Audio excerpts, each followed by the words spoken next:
Okay, welcome everybody to today's Pun Show. Today we're joined by Ryan Hamilton, who you may have seen from some of Harris' campaign events, or just heard about his story where his wife had a miscarriage, and he had some serious issues trying to get health care for her. So Ryan, you want to just start off telling us what your story was? Maybe actually start off just telling us about your life beforehand, because you don't strike me as being like a real political person before. That's very true. I was not. It was not, anything I wanted to be vocal or public about. It was kind of a private thing for me and my family. I've come from generations of Republican voters in Texas. I grew up in small town Texas. I live in small town Texas. Uh, What town? so I live about an hour and a half outside of Fort Worth, Okay. Texas. That'll give people an idea. But I've been fortunate enough to travel all over the world and kind of expand my views. A lot of people from this part of the world where I live now, they never really leave their small town. And Hmm. I think, that's unfortunate. But yeah, and I'm a little bit embarrassed to admit this, but this seems to be true, especially now that I've been out doing this work since our story went public. I'm embarrassed that being political and this issue in particular, after what happened to my wife, I didn't care enough about it. I didn't care as much as I should have until it happened to me and my family. Hmm. And that really shouldn't be the case, knowing what I know now and going through what we've been through. People should have been screaming about this, other men, other fathers, other husbands, you know, for a while. People should have been vocal. I should have been vocal, and I wasn't. And it honestly hurts my heart that I wasn't until, it happened to my family and I realized just how horrible and how real it is. And, it's kind of been baptism by fire. And I had this thing that I didn't know I had where, just as a girl dad and a husband, I felt like my family was under attack. I mean, my wife could have died.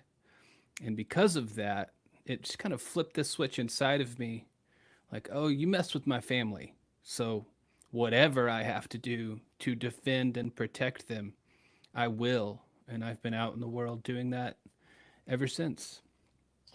Um, so what happened with your wife? Maybe. Sure. So I'll give you the short version because it's a really difficult story to hear if people don't know.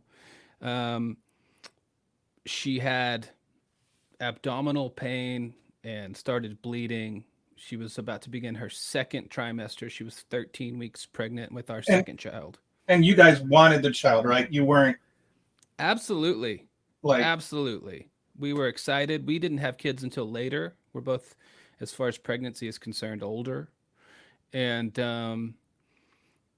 it was exciting because we have our daughter who is now, she just turned 1 a couple of months ago. And we were excited for her to have a sibling and, to have a successful pregnancy, um, considering it's, I hate that they use terms like geriatric pregnancy and stuff like that if a woman Mhm. is in her 30s. But we were excited. It was a big deal to us. I mentioned all of that because it's a big deal, to get pregnant at Mhm. this time in our lives. So yeah, it was a baby that we wanted, and um, God, it's every expecting parent's nightmare. And we found out that the baby's heart had stopped beating, and you're kind of in a fog when you hear that news. You don't really know. You really trust the doctors to lead you down the right path. And this is something I've talked a lot about. And the path that they led us down was to send us back home with a prescription for a drug called misoprostol, which is now and often referred to as the abortion pill. And in Texas, not every pharmacy will even fill that prescription because it's referred to as the abortion pill and because of the strict abortion laws in Texas. But I found a pharmacy that would fill that prescription, went home, and even though it's the standard care for a lot of incomplete miscarriages, which is what my wife had, it went very wrong because what that pill does, and something I've learned, a lot of men think that it's a pill that you swallow. It's Hmm. not a pill that you swallow. It's a really you have to insert it vaginally, Oh, and then it essentially induces labor. oh So wow.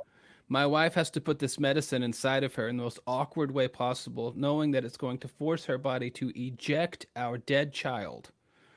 And that alone is traumatic. And you're doing it at home on the toilet. And it went wrong. It increases the bleeding.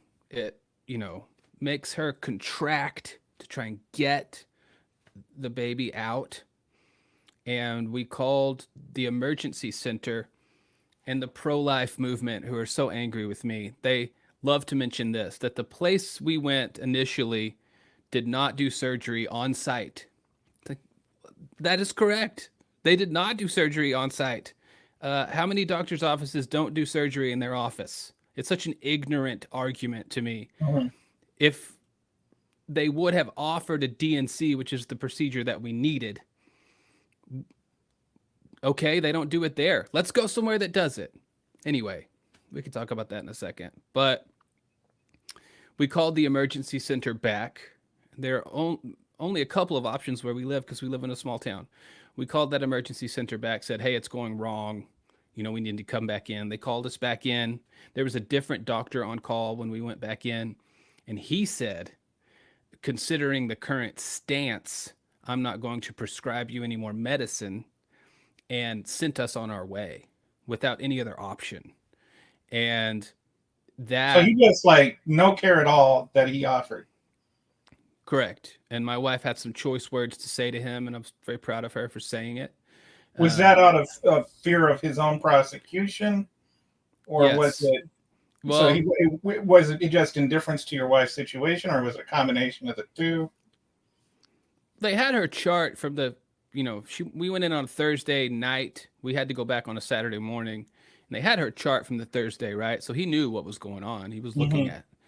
So to answer your question, I think it was both. I think he was just looking at it going, you know, okay, well, this is what's going on. I'm not comfortable giving her the abortion pill because of the current stance. Hmm. And they have since apologized. And excuse me, but apology not accepted after what happened to my wife. And what they said when they apologized was, it's just really hard. It's really hard to, you know, navigate all of this. It's like, is it? It shouldn't be. Just help the person that needs help. But after they refused the care she needed and refused to offer, a DNC or send us somewhere where we could have gotten a DNC or suggested at all, we had to go to another hospital about an hour away in another town, and they had to start all over, new scan, all of it, and figure out what we already knew, that our baby didn't have a heartbeat. My wife is still remember that she's still 2 doses in at this point of misoprostol, which increases the bleeding, Hmm. and she's in the equivalent of, early labor, and she's bleeding. And they disappeared for hours after doing the scan, figuring out that, the baby didn't have a heartbeat, and she's just in there bleeding and in pain. And they finally came back and said, the doctor said, we've determined that this is not enough of an emergency to perform a DNC. And what they were saying is she wasn't close enough to dead to legally perform that procedure, because technically and medically, a DNC procedure is an abortion, which is illegal at that point in the state of Texas. and it's just gray. It's just gray enough, even though it's an incomplete miscarriage, where they don't feel safe to do it, and they face life in prison in Texas because of the abortion ban. And they sent us back home with another stronger dose of misoprostol, even though they knew it wasn't working for us. And we said, that's not working. It's going very wrong. She had to go back home, administer it that same terrible way. And the dose that they gave us was stronger that time. And what happened was it made her bleed so much that on what started on Thursday and got all the way to Sunday, bleeding for 4 days, finally on day 4. I mean, a woman can only bleed so much. Her body gave out, and I found her unconscious in our bathroom. And, once I got past thinking she was dead. I can't imagine just what your mind was going through at that moment. Honestly, it's terrible. You can't explain it. And I've told the story a lot. And every time I have a moment when I get to that part where I have to really focus, where I have to okay, you're going to tell this part. And I have to just kind of get through it, or I'll get really upset. Because you're right. It's nightmarish. And we'll carry all of this with us forever. This is the rest of our lives. And she had to be rushed to the hospital for life-saving care. And that was our third different hospital that we had to go to. I wasn't going to one of the other ones. And did you drive her, or did she get an ambulance? Or I drove her. I carried her to the truck and packed our then 9-month-old up in the car seat and drove them myself with the flashers on as fast as I felt comfortable. But you lose all faith in the medical system.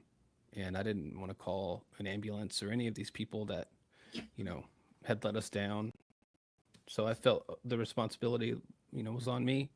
I took them, and they saved her. It's the only time they didn't hesitate, because she was close enough to dead where they felt safe to actually help her.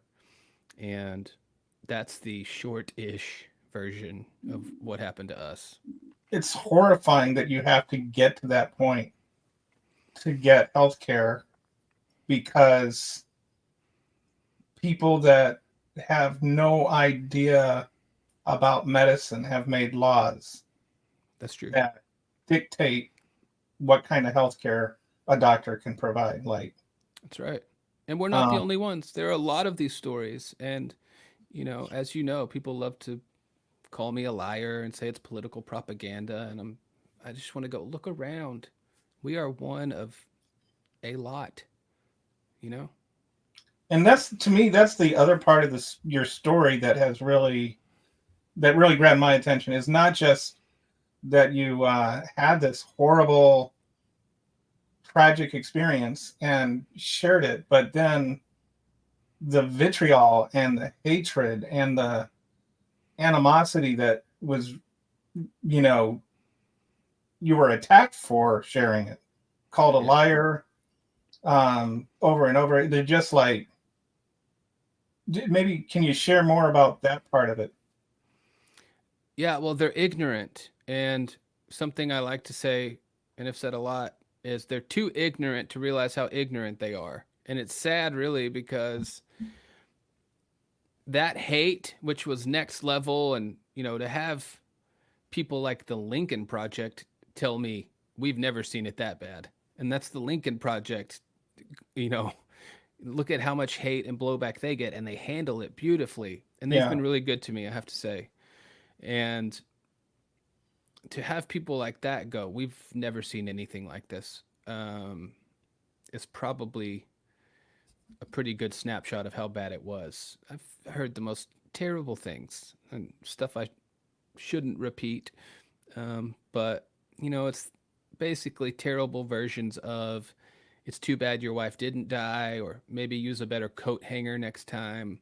It's just really, really awful, awful stuff. And it continues. And the irony is that level of hate and the frequency that we get attacked and I get attacked just makes me want to fight even harder. It makes me want to get even louder.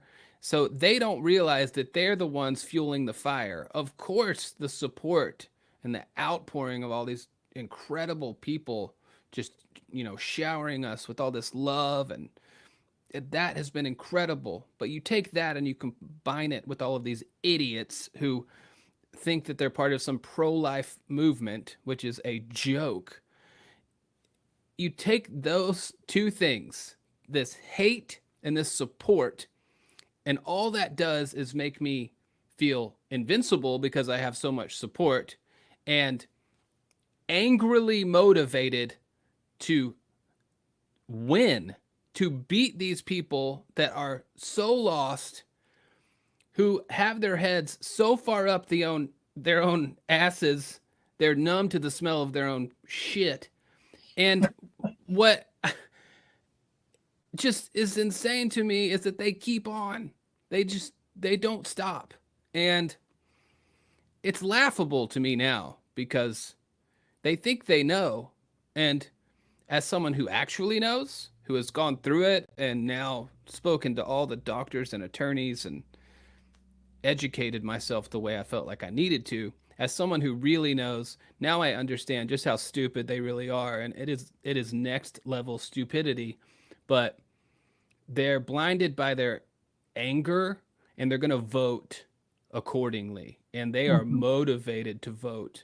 They may be stupid and angry, but they're going to show up to vote for Donald Trump.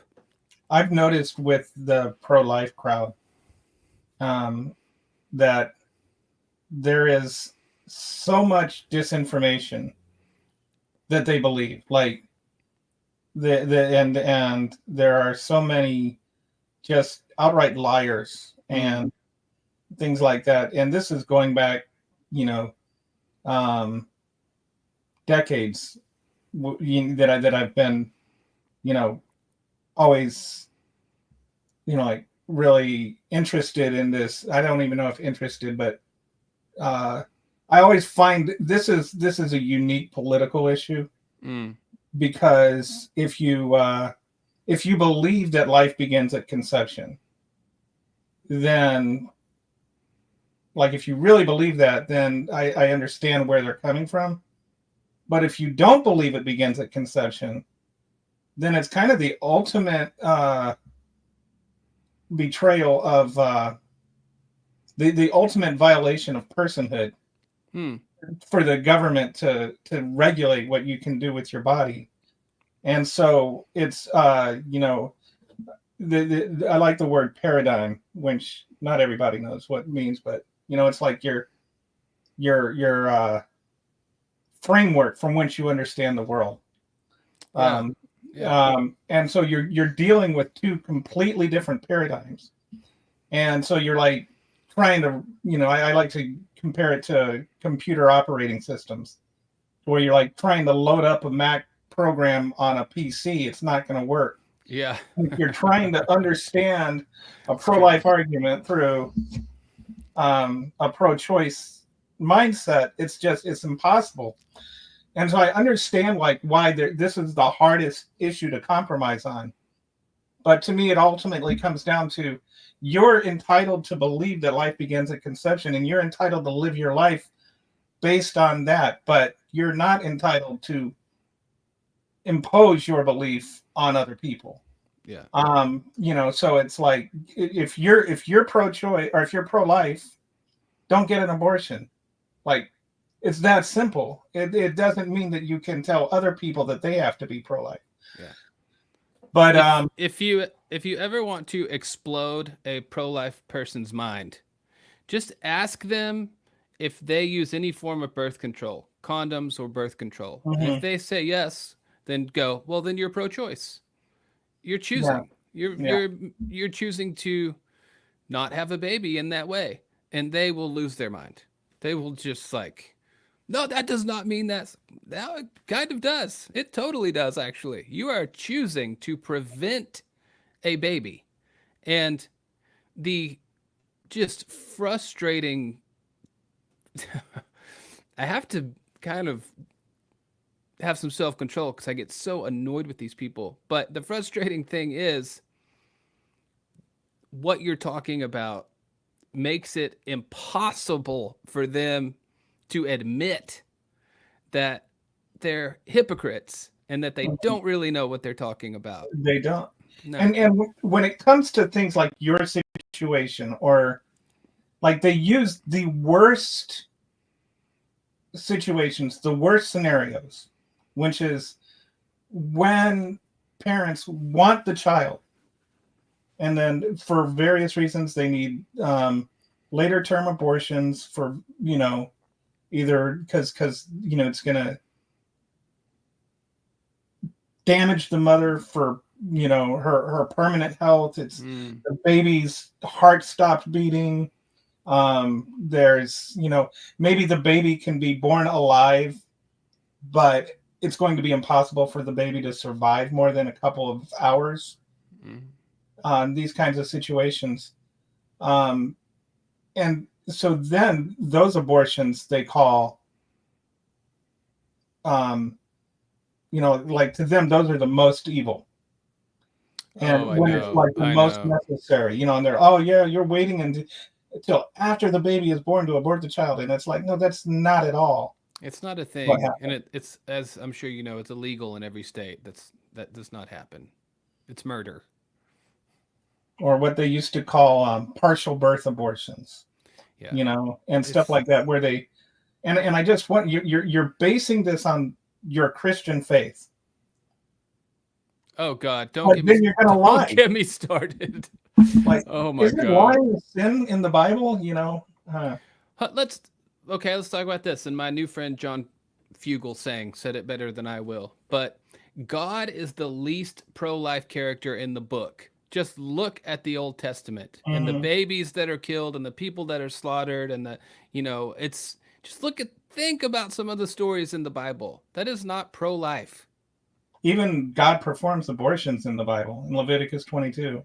If a woman is, if a husband suspects his wife is unfaithful and she's pregnant, then she has to drink the bitter water. And then if God determines that she cheated on him, he causes a miscarriage. Yeah. Isn't that an abortion? I mean, again, it's hypocrisy at the highest level with these people. They're not Christian. They don't follow the teachings of Christ. There's nothing Christ-like about them. And,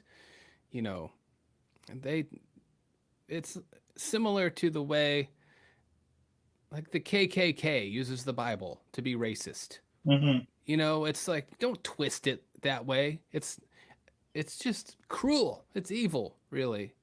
And yeah, these people, they, again, are too ignorant to realize how ignorant they are. So the one thing I've been wondering about is your wife. She's kind of she's a character in this story, but it seems like you're maybe by her choice. She's been pretty invisible, other than through. Yeah, but how is she doing? How is she handling all this? Thank you. She's doing okay. She doesn't want to be any part of this part of it. She's totally uncomfortable with it. She's uncomfortable speaking at family events. She doesn't want to be in the public eye. And her thing is, she wants to get back to normal. That's her way of dealing with it. And we've learned, because we're in therapy and all of the things, that's a normal way to be. Some people choose that. Okay, I don't want to revisit it. I need to focus on getting my life back and going back to normal, whatever that looks like now. That's her path and her way, and I support that. And her thing with me has been, look, I support you. Do what you have to do. I love you. I don't want to hear that much about it. So I've had to find that balance between protecting her and her wishes and getting out here and doing what I know I have to do for her and for my daughter. And, people need to respect that, and to have television networks or whoever push really hard for her to be on TV, because, it'll be better for their ratings. That's not why we're doing this. There's no book deal after this. There's not a movie. There's not a documentary. There's not anything like that. She doesn't want anything to do with that. And honestly, I don't either. When all of this is over, we go back to our life. So I'm going to go out here and do this. And we're in the last week before the election, and we'll see what happens. But my wife is going to be healing from this emotionally for the rest of her life. Mm-hmm. And we have to get back to normal at some point. I have to join her on that getting back to normal at some point. And, you know, she's okay physically, but again, she's just not going to do this part. And your daughter, does she understand what's going on? Is she She just doesn't. No, being a she's 1-year-old? yeah, she just loves her daddy and, doesn't understand why he's gone every once in a while for a day or two and then comes back, but that's been a difficult thing to be away from her because she's so young. But Mm-hmm. I know that when she's old enough, I'll be able to show her, and this is probably the biggest driving force. I'll be able to show her that I did everything I could for her and for her mom. And I am determined to feel confident that after the election, I will know that I did everything I could. There's I'm sure you've heard the expression, sometimes the man makes the circumstances and sometimes the circumstances make the man. Oh, I bet you kind of feel that, huh? I absolutely do feel that, and people have told me a lot, like, you didn't want this, you've been thrown into this, and that's true. It's very true. I did not want this. I would have been just fine for my life to stay the way that it was. So now you've were you, I forget, were you at the DNC? I wasn't. I was supposed to go. There was, they're always trying to figure out their plan. I say Mhm. always. I don't know. I'm just learning this year about how it all works. But um, there was a lot of conversation. There's a small group of us that have been traveling on behalf of the vice president and with the vice president to share these stories Mhm. and educate people as to what abortion bans look like. And they kind of went, maybe this, maybe this. I was part of that conversation. Maybe we get him to come. And it just didn't really work out. And I needed to stay home with my family. Our daughter was a little bit under the weather, and my wife was still getting better. There was a lot kind of. So it just kind of got to a point where it just wasn't going to work out. Oh, you were in Houston, right, for the Beyonce thing? I was in Houston for, as a lot of people like to refer it as the Beyonce thing. I heard the vice president was there. Yeah, I was at the Beyonce thing. Yes, So so you've met the vice president. I Is that have right? met the vice president. She's been incredible to me. She's very supportive and has been an important part of me feeling and us feeling safe and supported during all of this.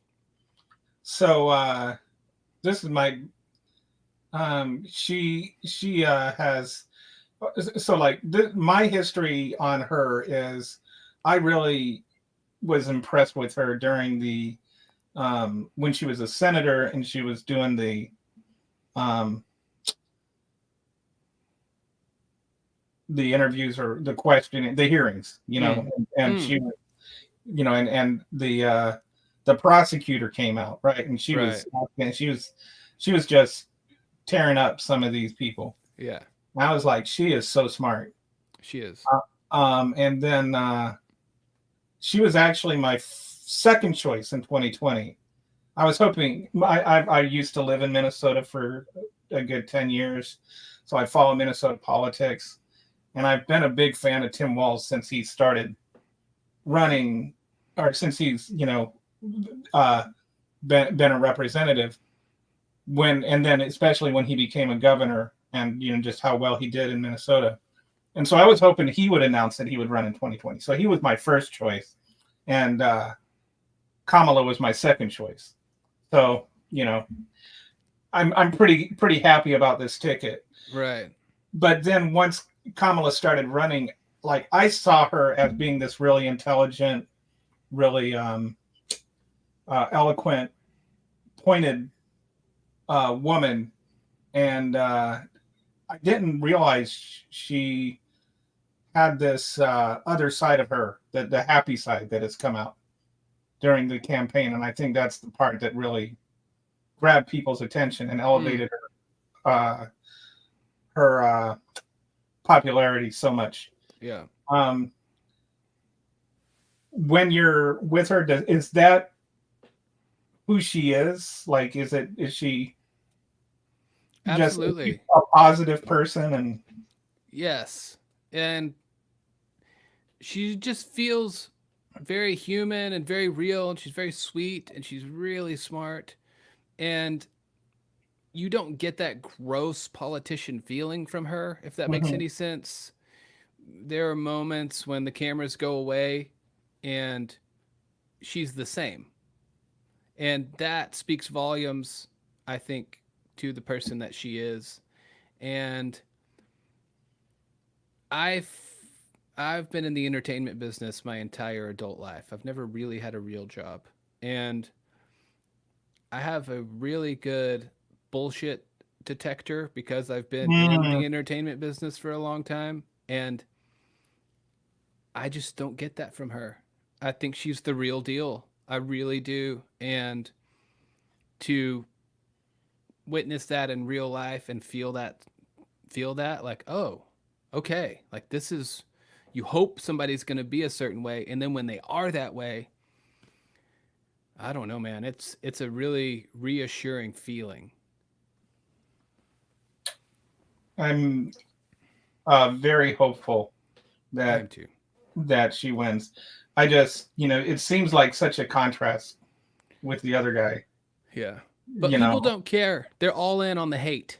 They're all yeah. in. They are all in. He fires them up, and I'm right in the middle of Trump country here. He fires them Mhm. up in a way that kind of scratches that angry itch that they're unhappy with their, own lives, unhappy with themselves. Whatever that is that makes people go, "Yeah." You Mhm. know, he does that. And there are a lot of people that are upset and angry and unhappy with their lives. And Yeah. you can either kind of go, you can go two different ways. You can go, okay, she's going to make it better. I believe it. It's good. It's kind of a calm approach. Like she can fix this. Mhm. Or you can go the pissed off route, which a lot of people in Texas seem to do. I don't know. I see these angry flags and yard signs, and it's just makes me embarrassed as a Texan. But people are angry, and I hope they're going to wake up in a month or so or longer and go, oh my God, like what was I doing? Um, but yeah, I don't know. I'm hopeful, but it could go either way. People have to vote. They have to get out there and vote. You cannot sit this out.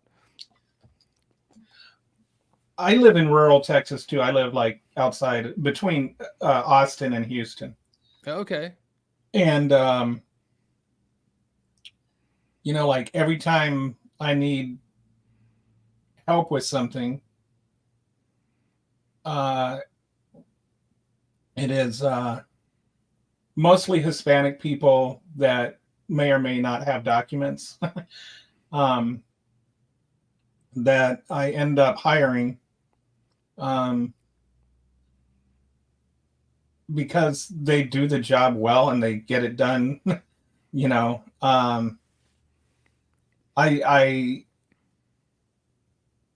don't even think it's so much about like I don't, it's not necessarily, oh, they're the cheapest or whatever, but Well, and it's worth mentioning Texas is about half and half.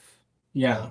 The population here, just, I mean, we're attached to Mexico. So, Yeah, yeah. so there's a lot, but and I think that there is a very large undocumented workforce in Texas, and I think a lot of rural Texans rely on that workforce for a lot of things that they have not really considered the ramifications if we had mass deportations. Like all of Oh, a yeah. sudden, you're gonna end up paying a lot more find, yeah, if you can even find workers at this point.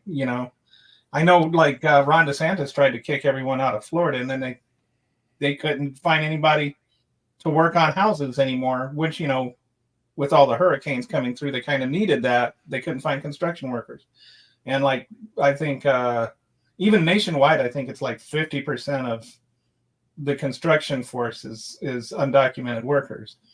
And so anyway, I just living in Texas, I don't understand how Texans expect to survive a purge of undocumented workers. Yeah. And it's like, and these are people, I make friends with a lot of them.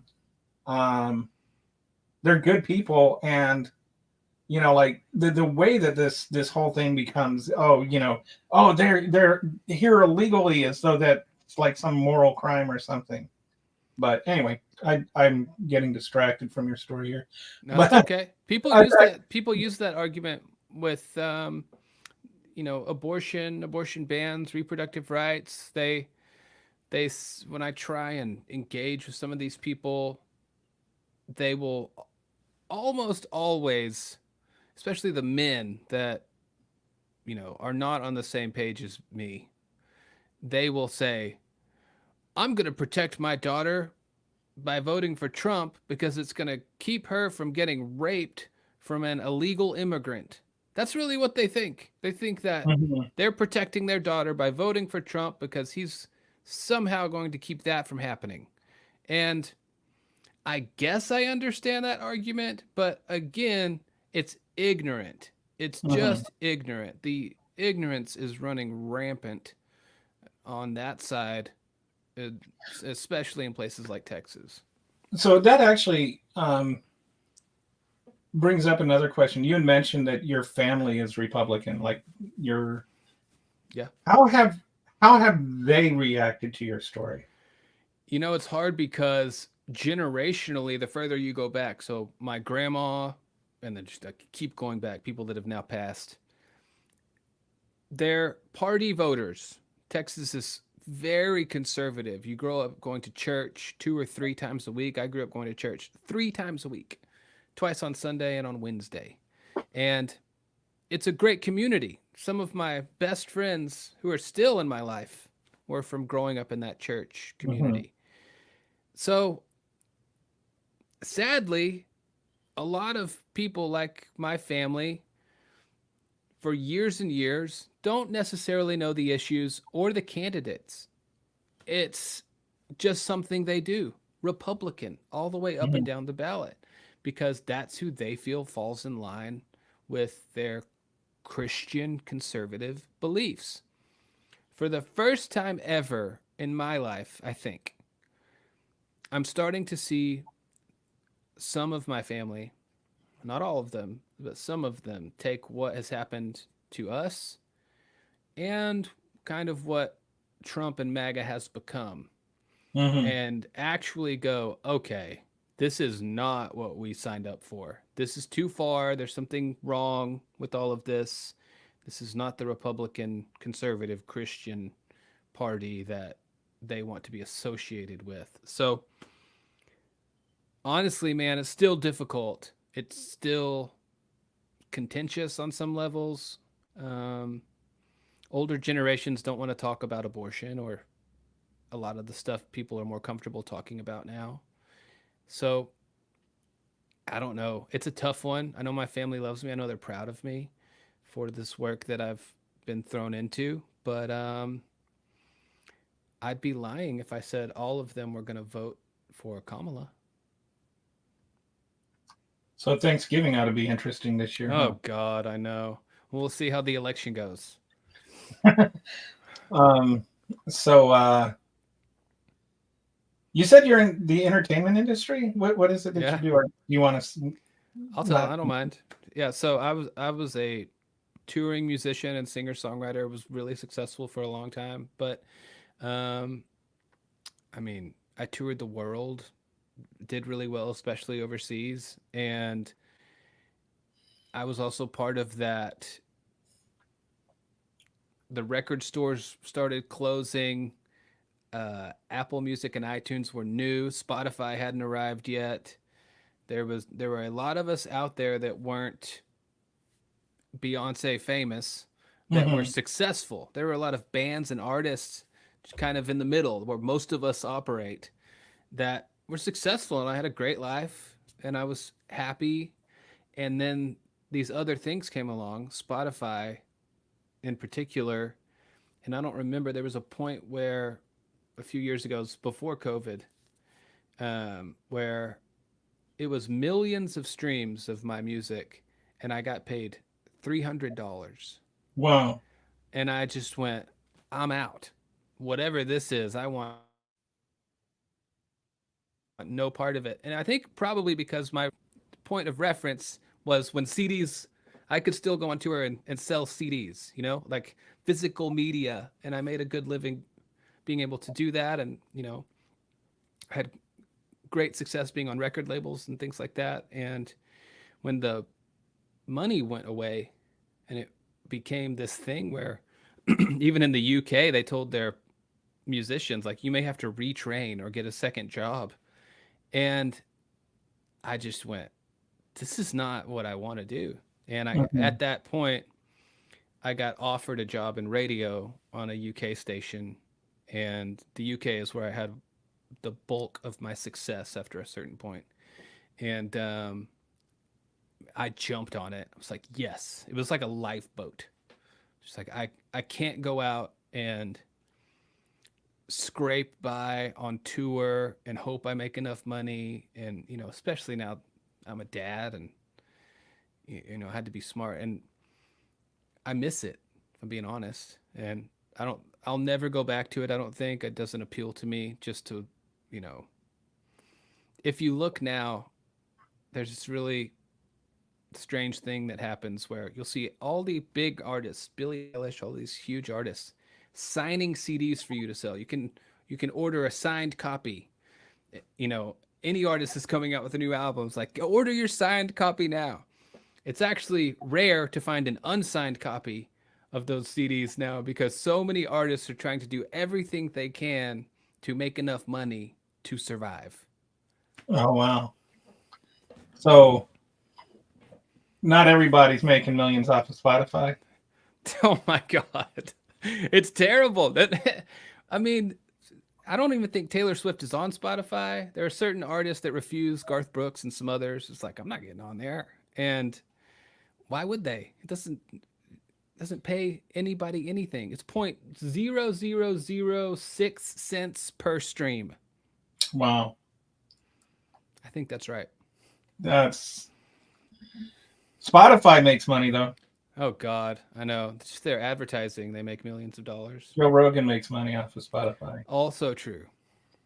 Um, the when I was in high school, I lived in Virginia in my senior year, and there was this one radio station that they didn't play like top 40 music. It played uh, more more eclectic music, more music that you weren't likely to have heard on the radio. Oh, like college radio. It was kind of like college radio, but it wasn't. I mean, like it was like college radio, Mm-hmm. but it wasn't a college radio station. But and I could barely pick it up, and I learned so much. Like that's how I discovered bands like the Smiths and Yes. like some of the more. It's like I just discovered alternative rock and like uh, I was looking at one of your playlists from Mm-hmm. your show. It Mm-hmm. seems like you're more into that, right? You're not like stream. You're not your podcast isn't Beyonce's songs. Yeah. It's you have a unique taste, and I think it's cool that you share that. Like Thank you. help people find new music that they maybe otherwise wouldn't have learned. Yeah, I think that's why that show's become so popular in the UK. I always say your new favorite old bands because I was such a music obsessed nerd in high school, and I think everybody kind of once you get older, you land on the music you listen to as a teenager. It's just because Yeah. it helps Sounds like formed your nostalgia, youth. right? Yes. So for me, that was 90s alternative. And I was obsessed with bands that were big in England, that weren't big in Mhm. America, and vice versa. And that gave me this unique knowledge to be able to share now on the radio. So people are hearing these alternative bands from the 90s that they've never heard before. Bands like the Toadies or Tripping Daisy that we know and love if you're in Texas, that they're going, what is this? Who is this band? How have I never heard this? And it blows my mind. And again, vice versa with UK bands that were big in the UK but not in America, which is a long list when you think about bands from the 90s. So, if you want to, do you still do your YouTube channel, or is that I kind of don't phone? I don't do the YouTube channel. I'm gonna get through the election, and people ask me that a lot if I'll get back to it, and I will get back to it. I want to get back to my normal life if I can. I hope that that's possible, or some version of what it was before. Um, but I'll get back to it, I think. So, what is your YouTube channel for anybody who wants to go and check it out? Oh, I didn't know we were doing self promotion. Uh, Uh, but that's nice of you. That's really nice of you. So the YouTube channel is Vintage Alternative. It's just at Vintage Alternative. There's some stuff you kind of see my everything stop, and it stops right when the kind of tragedy hit our family, and there hasn't been anything since. But I do want to get back to it. I miss it. It brought me a lot of joy. I I got my hands on a collection of demo cassettes, unheard demo cassette tapes from the 90s. wow. Hundreds, if not thousands of them. They were in a storage unit just outside of London, and I have them here in Texas. So we started doing this thing where me and my former manager and my best friend, whose name is Steve Rozier, we started doing this thing where we were listening back to these previously unheard demo tapes from the 90s that were just in this accidental time capsule storage unit. And I miss doing that because we discovered some really rare stuff. Bernard Butler from the band Suede, some of his solo demos on cassette that have never been Wow. heard. Um, just really rare, interesting stuff. So I miss it. And there's some cool stuff to be shared that's never been heard. I had this cassette tape, and it was, it wasn't a demo or anything, but it was uh, really rare. I don't even know whatever happened to it, but it was Eric Clapton, Jeff Beck, and I want to say uh,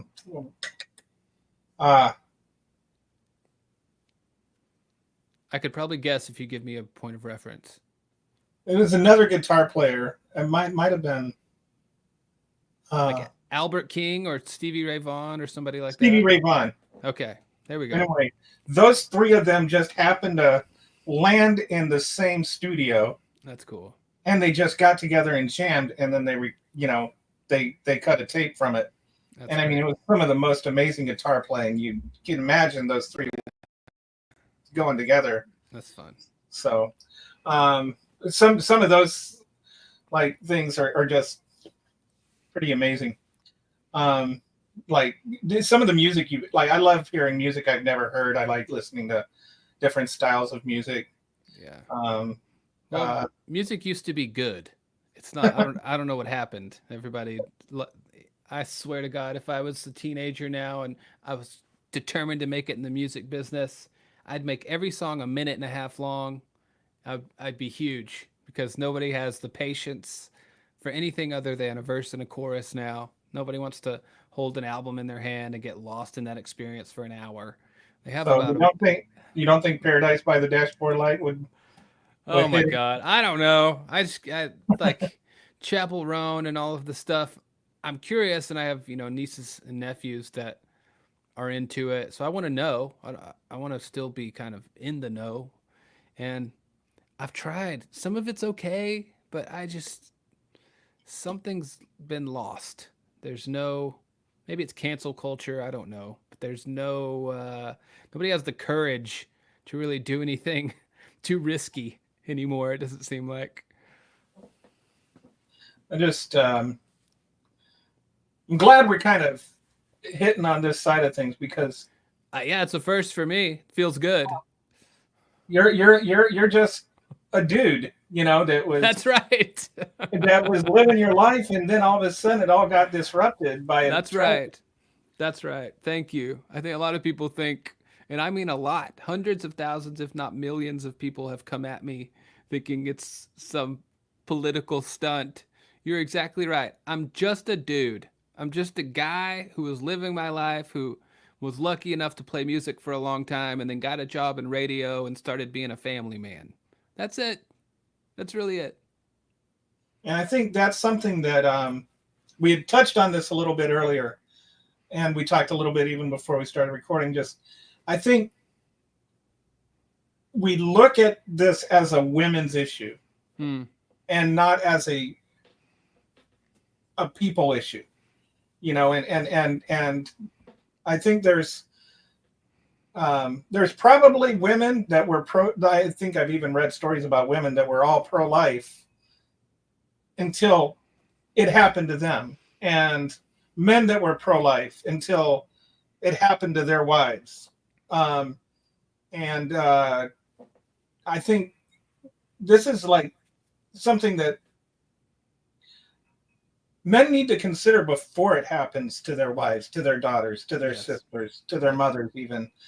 Because some of these young men, their mothers are still, they can still get pregnant, and those are going to be the ones that are, um, you know, uh, the most risky Yeah. pregnancies. Yeah. That's right.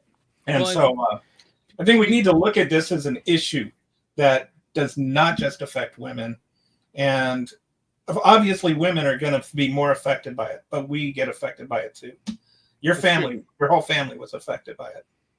That's right. Men like me who, have or had a pregnant spouse or significant other, and a pregnancy gets far enough along, you start thinking about, oh, if it's a boy, I'm going to play catch with my son. You start having these visions of what you're going to do Mhm. with the child, and you get excited about getting a room ready. Like, that affects dads too. So, yes, my wife and her body went through it, which is so, so awful. The torturous stuff they put her through. And that's the worst of it, of course. But as a father, I lost a child too. And I think that's part of the conversation that does not get talked about enough, because it is understandably, and this is the way it should be, overshadowed by the tragedy of what happened to women like my wife. Mhm. But you're right. It affects families. And my mom and dad lost a grandchild. I mean, you can go all the way down that list. People get excited about a new baby in a family, and it's not just the mom and the dad. Did you Um, have a name picked out yet, or? no, and you know, her just being at the beginning of her second trimester, we didn't know the gender yet, so Hmm. I think we were almost there, and then we would have started talking about names. But yeah, I, Um, I um I probably only have time for like one more question, and then I have to do another one of these. I'm sorry. oh, that's all right. No, it's just yeah. As you were talking about that, probably the thing that sticks out to me the most from our conversation was just the thought of you have that drive to the hospital with your wife passed out, your daughter in the back of the truck, and just what must have been going through your mind as you're going to the hospital, like the anger, the fear, Yeah, my just all of it, like mm, the uncertainty of not knowing what was going to happen. Like that to me is like palpable. mm, yeah, people don't ask me about that part very much. My wife was still moaning. She was making just enough noise where I knew she was alive, and I was trying to get her to respond to me. So I was yelling at her, um, hey, can you hear me? You know, all of these terrible things. And she would just kind of moan. And I wanted to keep that going so I could hear her and know that she was alive because I couldn't check her breathing. And then my daughter was in the back in the car seat starting to get upset because I was yelling. And I'd have to yell at my wife to see if she would respond and then yell to my daughter, it's okay, we're going on an adventure, like trying to stay positive and not make her feel the weight of what was actually happening. Because you're thinking about it, is her mom about to die, is my wife about to die? But we tried so hard going through that nightmare to shield our daughter, and I knew that's what my wife would have wanted and has told me so since, was for me to keep our daughter, you know, out of the reality of what was really happening. And yeah, that car ride, I'll I can't go in that bathroom where I found her. That's hard. And every time I get in that truck, it's hard. Well, I'm sorry. I'm genuinely just sorry this happened to you, Thank but you. I'm inspired by your Oh, response to it, and thank you. thanks for fighting this fight and uh, putting up with the bullshit you've had to put up with. It's I yeah, just thank you.